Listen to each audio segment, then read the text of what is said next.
All right, all right.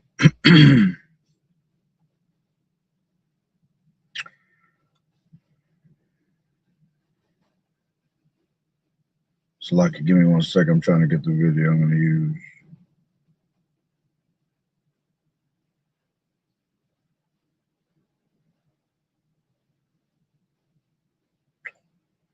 Where's this video now?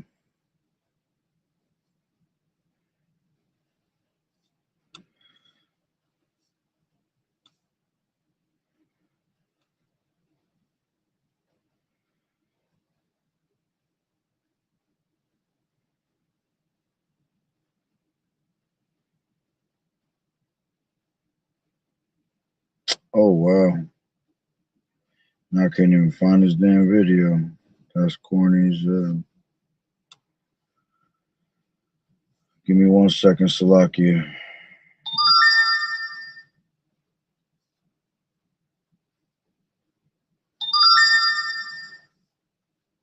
Where is that video? I literally just saved it into my thing.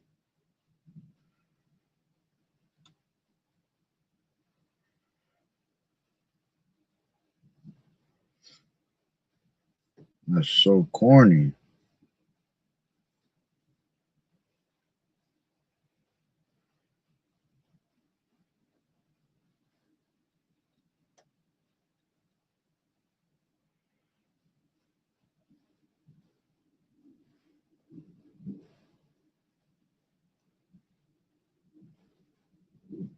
Well, there you go. What advice do you give for the average person? All right.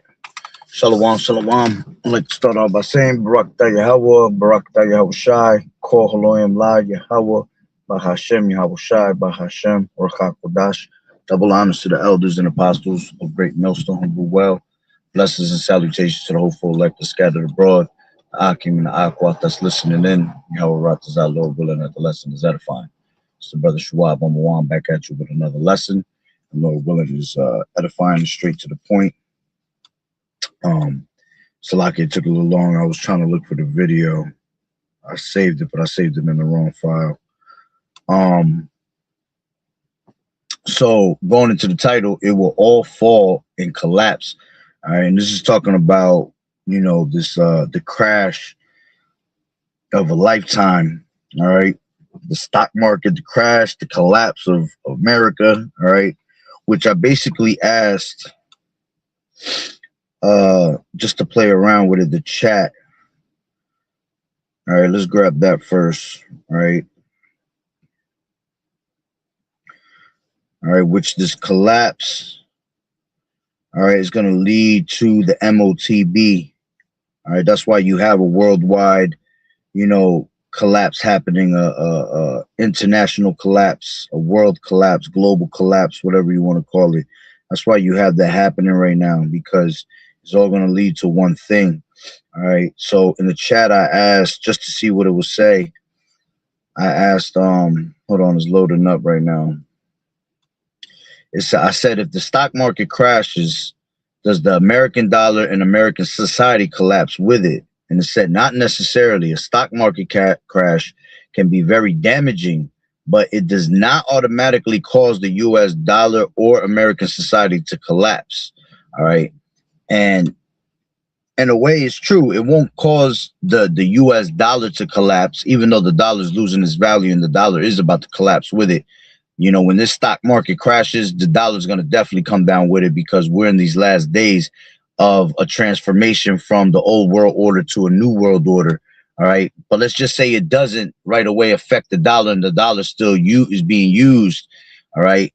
what it's going to do is it's going to push the US dollar to completely collapse, because when the stock market crashes, what it's going to do is going to send you to a recession. It's going to send you into a Great Depression. And then that dollar, all right, is still going to be floating around, because they eventually want to take that dollar and turn it into a digital currency. That's the only reason why it will continue to float around. But it's really just as much as done as the rest of society, right? It's just as much as the stock market itself. Okay, so it's already has no value. It's losing value every single day that we're here, you know, and because we're in constant war, it makes it go even further down. So they might lie to you and tell you that the dollar's not going to crash, but it is. It's already crashed without you realizing it. You see, the problem is, like I said, when the society crashes, when the collapse of America happens, and the stock market crashes, it's only going to be floating around, because they're going to transfer it from, you know, that currency, that fiat currency, to that digital currency. You see, so it's going to be, you know, the solution to all things through the digital currency, which is going to go directly to that Charagma, which is the MOTB, all right, that RFID and that Neuralink, right? So it says, here's why. It says the stock market is not the entire economy. Stock prices reflect the value of publicly traded companies, but millions of businesses, workers, and consumers continue operating even during the crash. Yeah, but see, it's not going to happen like that, because when this is a different type of crash that's about to happen. This is going to be the crash of crashes, the crash of all, you know, the crash of a lifetime. All right, because before, when we had many crashes, they weren't transferring to the New World Order, but now we are. So that's why you have a global collapse happening, because they want to transfer from the old world order to the New World Order, and money is involved in the old world order. So there's going to be no need for it, right? So businesses will basically fall off. All right, especially that we have AI, yeah, we have all these robots that are taking over. All right, so it's not going to work in their favor this time. You see, Shalom, sister Yahweh Shemel Shabrakatah. And then it says the U.S. dollar has other sources of strength. It's backed up by the economic output of the United States, confidence in the government, and its role as the world's primary reserve currency. A stock market crash alone doesn't make the dollar worthless. Yeah, but we're witnessing what? That none of these other nations want to even deal with America. All these other, that petrodollar is worth nothing no more. Why? Because we're not even trading back and forth with Iran with oil anymore. You see, so it's not going to work in their favor in America. Okay, so it's worth nothing. The dollar's worth nothing. None of these nations want to deal with the American dollar, want to deal with the American society anymore, want to deal, let alone with America, period. All right. So it is worthless. It says the government and central bank can respond. The Federal Reserve can lower interest rates, provide emergency lending, and stabilize financial markets. Who the hell they going to do these emergency lending to? Okay. Who's going to stabilize these financial markets if none of these other nations is even dealing with us to begin with? Because right now we're pretty much alone. It's only America and Israel. Okay, yeah, we have still allies, but these allies again are no longer trying to deal with America. That's why they're all going to the BRICS nations. That's why they're all finding ways to deal with these other nations, because if they continue to deal with us, well then the Strait of Hormuz and the Strait of Mandeb affects them, because then they can't get their supplies, you see, and they rather deal with those nations and be able to still have their economy, you know, continuing and still being able to receive, you know, benefits, than rather to deal with us and receive none. You see, that's why eventually these other nations will turn against America, because they're not going to have it. They're not going to sit here and try to save America and not save their country first, you see. So it says It says the Federal Reserve can lower interest rates, provide emergency lending, and stabilize, all right, financial markets. The federal government can also use fiscal policies to support the economy. Right? It says history shows this distinction. It says during the Wall Street crash of 1929, the market collapsed, leading to the Great Depression. Society suffered tremendously, but the United States did not collapse. All right, yeah, because they were the ones that were, you know, like when it goes back into these banking families, man, the Federal Reserve and all that. Those are the ones that rule the world. So the rest of society was hurting. They weren't, though. You see, because they were the ones that were funding the wars. They were the ones that are funding everything at the end of the day. So the rich elites that rule the world, the 1%, are the ones that stay good, but the rest of society doesn't. You see? And then with that being said, let me just grab this precept that pops in my head real quick. Right? This is James 5:1, and it reads, "Go to now, ye rich men, weep and howl for your miseries that shall come upon you. Your riches are corrupted, and your garments are moth-eaten. Your gold and silver is cankered. The rest of them shall be a witness against you, and shall eat your flesh as it were fire. Ye have heaped treasure together for the last days.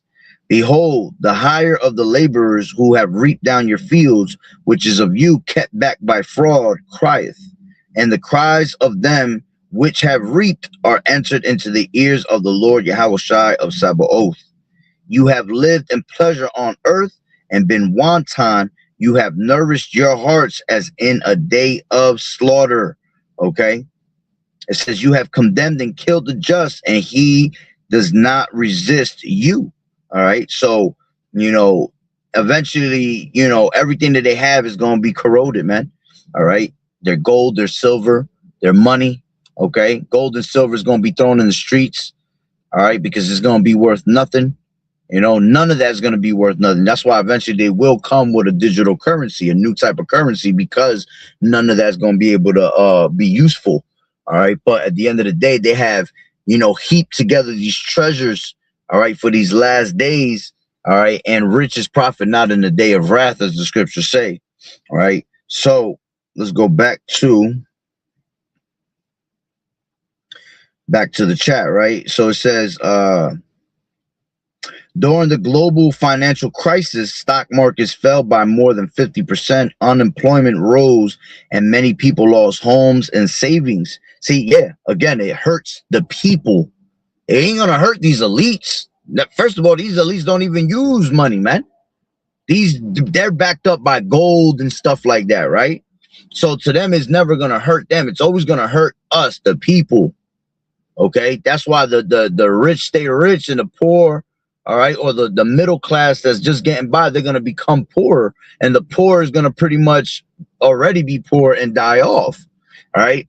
So it says, yet the dollar remained strong and the country recovered over time. Yeah.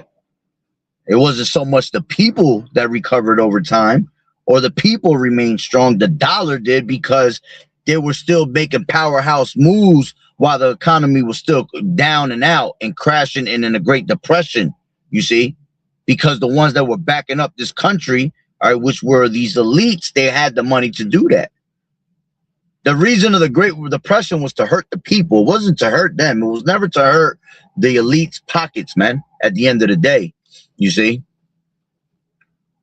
So it says, a true collapse of the dollar in society would likely require multiple crises happening at once, you see. And that's the key right there, that there is going to be a multiple crisis happening at once. There's going to be so many different things happening at once that people not going to be able to, you know, keep up with it. It's going to be too overwhelming for these people. You see, this is why it's going to be the greatest collapse of all times, because so many different things are going to happen. You're going to have the stock market crash. You're going to have the actual dollar crashing. You see, jobs are going to be lost all over the place. All right. Again, it's a global collapse that's happening worldwide to usher in a new world order to get rid of the old world order. Before, when we had these crashes before and all these different types of Great Depressions, they were not ushering in that new world order yet, but this time they will. Right. So it says a true collapse of the dollar in society would likely require multiple crises happening at once, such as a severe financial collapse, right? Dollar collapse, loss of confidence in the government. Yeah.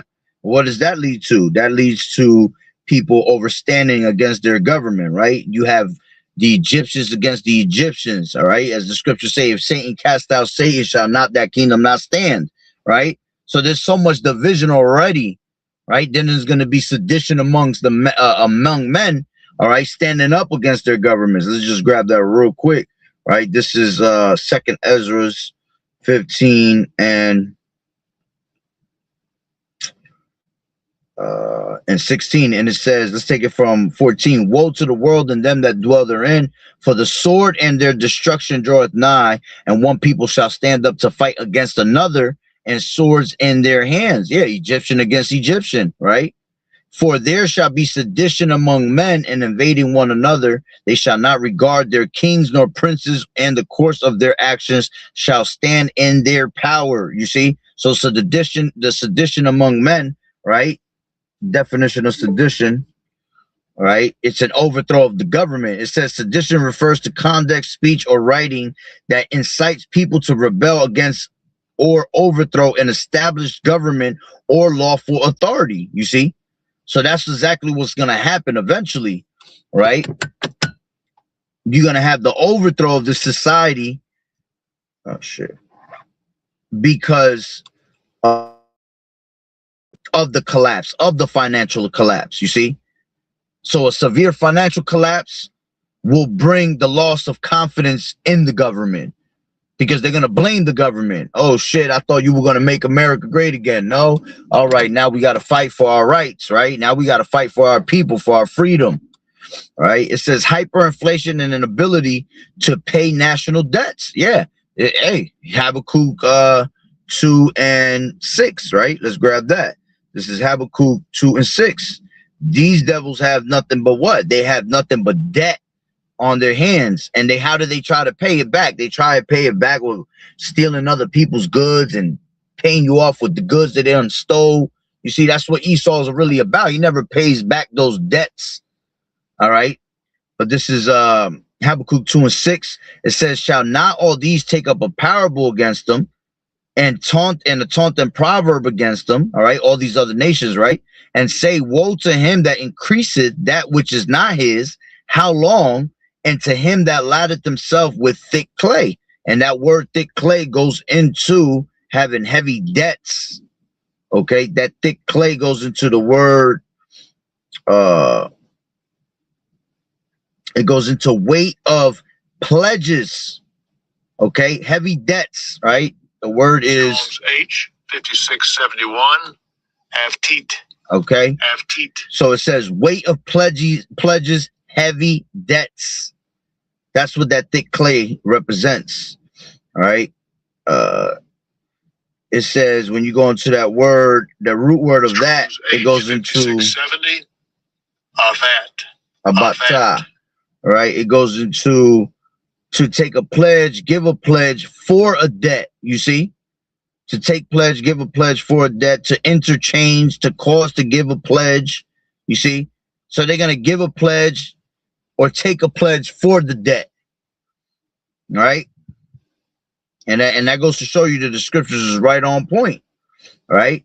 So it says, a true collapse of the dollar and society would likely require multiple crises happening all at once, such as a financial collapse, right? Dollar collapsing, loss of confidence in the government, which that is what is going to lead to when the dollar collapses, the financial collapse. Then with the loss of confidence, right? Hyperinflation now goes up, and an ability to pay national debts. Yeah, they're not going to be able to pay. And how they're going to repay it, right, is going to be through the system that they're going to put in, the MOTB, right? That's going to be the solution to all things. All debt will be wiped away if you just bow down to this new system. You see? So it says breakdown of essential services and political institutions. You see? It says a stock market crash by itself is usually a major recession risk, not the end of the dollar or American society. But like I said, in this case, it will be the end of the dollar and the American society, because we're coming up by the 250-year mark of this damn country. All right. And no empire passes past 250 years. So the Lord is about to, you know, lay the whooping stick on America itself. All right. So let's grab this video real quick. I have 3 questions today for Israeli people. A 14-year-old boy. He was shot. Oh, shit. I should have never. There you go. What advice do you give for the average person that's looking to invest their salary or their wages? Don't own US stock. That's a simple strategy that you can act on. What about S&P 500? No, really? Yeah. And if you have a big position in US technology stuff, my personal advice would be to sell it all. But I'm an investor in SpaceX. Good luck. SpaceX is such a fabulous BS story, and we can go into that. Crypto? No. Why? It's an unnecessary piece of nonsense that facilitates nothing except criminals moving money that they can't be seen. Do you think Bitcoin's going to go to zero? Yes, it will certainly go to zero. So how many years have you spent investing? 60 years. And what's the most amount of money you've ever managed of other people's money? 165 billion. And one of the things you're famous for talking about is this idea of bubbles. Yes, and bubbles always occur around the very most important ideas. So the railroads, everyone could see that it would change the world. The same with the internet. And everyone wanted to put their money in. And so they overinvested. But this is the problem. Eventually, they bust. And if you look at the great bubbles breaking of the past, you find that it's followed by really tough times, a miserable period for the economy. And the bigger the bubble, the bigger the bubble. And now we're in the biggest investment bubble that arguably has ever occurred. AI. Are we on the verge of a collapse with AI over the coming years? The next few days, the next few weeks, the next few months, but certainly the next few years. If you're not someone that has a huge amount of savings, what kind of strategy should they be adopting when an economy starts to get bad and there's the economic bubble collapse? So I will go through everything, but you will not receive this advice from investment advisors because they'll lose a lot of business. Would you be thinking about the country you live in at this moment in time? Absolutely. Is there any countries you wouldn't live in? I think I have to refuse to answer this on the grounds that it might tend to incriminate me. Oh, okay. So you're saying don't live in the United States? I've just moved here. Why not the United States?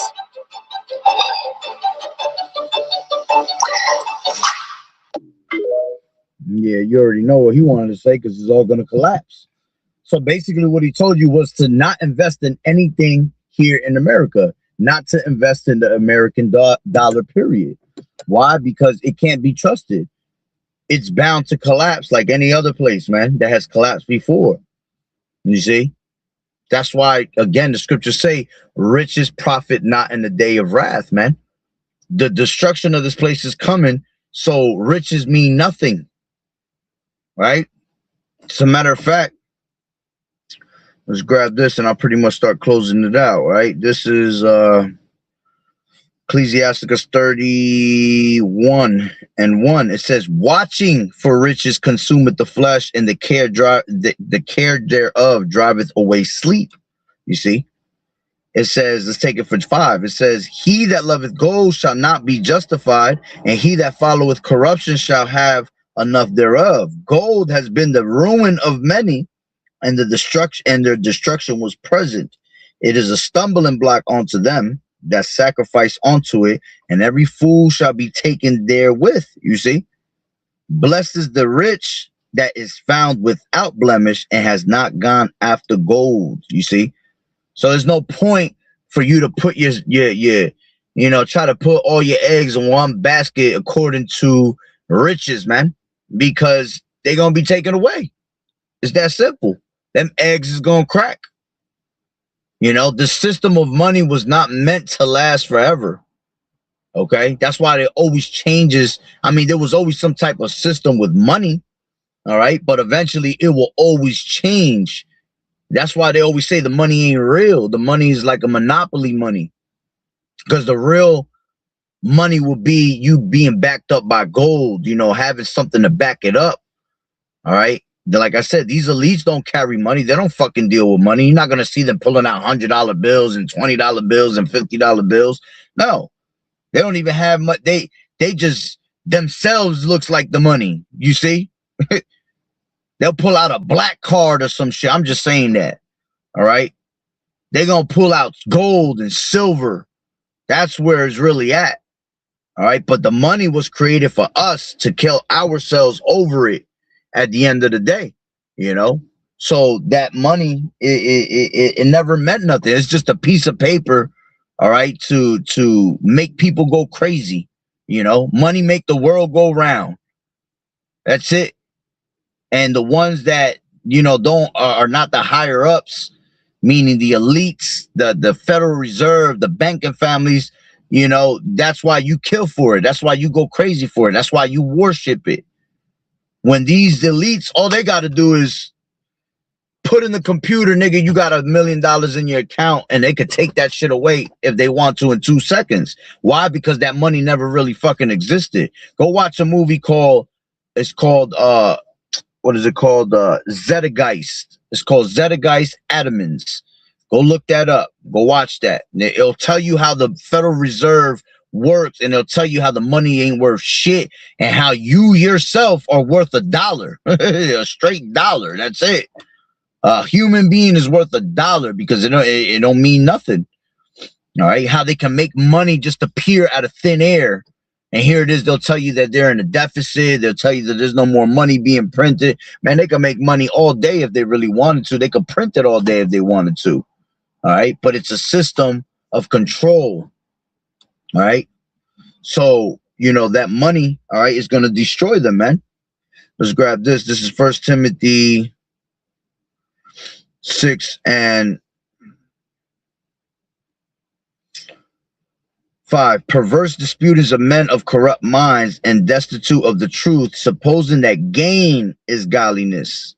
All right, because before that, it's talking about if anybody comes with, you know, consent to not wholesome words, all right, that have nothing to do with the doctrine. You know, he's basically proud. He's nothing, right? He comes with envy, strife, railings, evil submissions, right? And that's why it says perverse disputings of men of corrupt minds and destitute of the truth, supposing that gain is godliness. So people think that having money is a godly thing when it's not.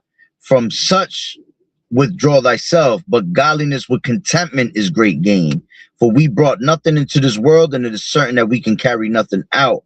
And having food and raiment, let us be therewith content. But they that will be rich fall into temptation and a snare, and into many foolish and hurtful lusts, which drown men in destruction and perdition. For the love of money is the root of all evil, which while some coveted after, they have erred from the faith and pierced themselves through with many sorrows. You see, the love of money is the root of all evil. Not money itself, because you use it, but when you put it before anything else, that's what I mean. These people worship it. Okay. Scriptures say it's easier for a needle to go to the eye of a camel than for a rich man to make it into the kingdom of heaven. You know, having that money, you know, having all that is nothing. To be rich is to be rich in knowledge, wisdom, and understanding. To be rich in faith, you know, that's what gives you, you know, the true riches of Yahweh B'Ashem Yahweh Shai, not an actual dollar. And that's why the Lord told you, you know, waiting for riches consumeth the flesh, not to put your trust in riches, not to put your mind to those riches, because is the ruin of many. Okay, because it all falls, it all gets taken away. All right, this is this is 11 Proverbs 11 and 4. Riches profit not in the day of wrath. You see, it don't profit in the day of wrath, but righteousness delivereth from death. Yeah, that's what you want. Righteousness. It only means something to these simpletons. That's why they're gonna bug. And yeah, that's why. Exactly. Only to these simple ass minded niggas that have no understanding what it really means, you know, what money really means, will they go crazy for it in these last days. That's why they're gonna come to Esau begging, you know, to him for the want of all things and nakedness and hunger and in thirst, because they're gonna want to have money when you can all you have to have is faith. You see? But they're going to want their God back. They're going to want what they worship the most. There's money here in America, because that's what America's about. America worships money, man. Okay? Literally, they worship money. This is Matthew 6:19. It says, lay not up for yourselves treasures upon the earth, where moth and rust does corrupt, and where thieves break through and steal. All right? But lay up for yourselves treasures in heaven, where neither moth does corrupt, or thieves do not break through nor steal. For where your treasure is, there will your heart be also. Yeah. You know, the true treasures is the wisdom of Yahweh B'Hashem Yahweh Shai. You see? This is Proverbs 3:13. Happy is the man that findeth wisdom, and the man that getteth understanding. Yeah. See, that's your true riches right there. As a matter of fact, scriptures talk about that wisdom is above all rubies, man. It's not to be compared to anything, you see. So to have this knowledge, wisdom, and understanding, that's going to be the true stability of thy times. You see, this world, America, looks for stability through what? Through money. They look for to be stabilized in this society. For you to be a stable person, you got to be a rich person. You got to have money. That's why women seek men that have stability through money and things like that. But see, the true wisdom, knowledge, and understanding is the true stability of thy times. The Lord didn't say money was the stability of thy times. He said knowledge, wisdom, and understanding is the stability of thy times. You see?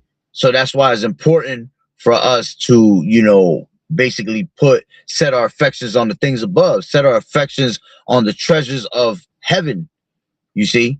Putting money in your spiritual bank account rather than a physical fleshly bank account here in Babylon the Great, man, especially when it's all going to fall down.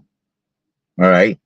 So, you know, that's pretty much the point at the end of the day. Just wanted to touch up on that real quick. All right. These people about to go crazy when they dollar collapse. When everything collapses, it's going to collapse with it. All right. So let me see what else came up. This is Proverbs 3:15. She is more precious than rubies, you see? And all the things that thou canst desire are not to be compared. Exactly. You're not to be compared with any of that, man. Because the true riches is this knowledge. You see? So we don't need none of that money. We don't need none about these stocks. I mean, use the world and not abuse it. After this moment, you have to use it. You know, so if you invest in a couple little things, you know, to try to just make some extra cash, ain't nothing wrong with that. But understanding that shit gonna collapse. So when it collapses, you ain't worried about it. You're not crying about it. You're not going crazy about it. Oh shit, I lost this, I lost that, I lost all my stocks. Fuck that. You know, you already knew it was gonna happen. So at the moment you used it, but you ain't abuse it, you know, and you're not looking for it, and you're not sitting there waiting for it and hoping that it'll come back. Because if you have that mentality, well, then you're gonna be left here in Babylon the Great. That's like that's equal to Lot's wife turning back and looking back at Sodom and Gomorrah when she was not supposed to look back at it, you see? So, you know, we're not worried about none of that. Remember, we continue to stock up on faith, not no money. You know, we don't stock up on stocks, right? Yep. Leave the world behind. As you got to leave everything behind when it comes to this truth. Even if it means money, all of that, you know. That's why the Lord said, but thou art rich. You know, I know thy poverty, I know thy works, but thou art rich because you have faith, something that nobody else has. And you also have a power, a God that nobody else has, a true God, the only God. And there's no God beside him. So we winning no matter what at the end of the day. It's in our favor. The ball is in our court, you see. So, Lord willing that you were edified. So with that being said, Barakatah Yahweh, Barakatah Yahweh Shai, Kol Haloyim La Yahweh, Bahashem Yahweh Shai, Bahashem, Rachakodash. Double honors to the elders and apostles of Great Millstone who rule well. Blessings and salutations to the hopeful elect that scattered abroad, the Akim and the Akwat that was listening in. Yahweh Ratazah, Lord willing that the lesson was edifying. So the next one, Shalom. Keep fighting the good fight of faith. As always, you sisters continue to learn in silence, watching the true men of the Lord. And stay prayed up, all right, that, you know, we make no provision for the flesh at the end of the day, because that's all fleshly shit right there. You know, we got to stay focused and setting our affections on the things above, constantly putting money in our spiritual bank account. So when the Lord come back, he see you got a hefty spiritual bank account rather than a physical bank account. You see, a fleshly bank account. We want that spiritual bank account to be hefty. All right. Debt free. So with that being said, Shalom, Yahweh Bashem, Yahweh Shah Barakatah.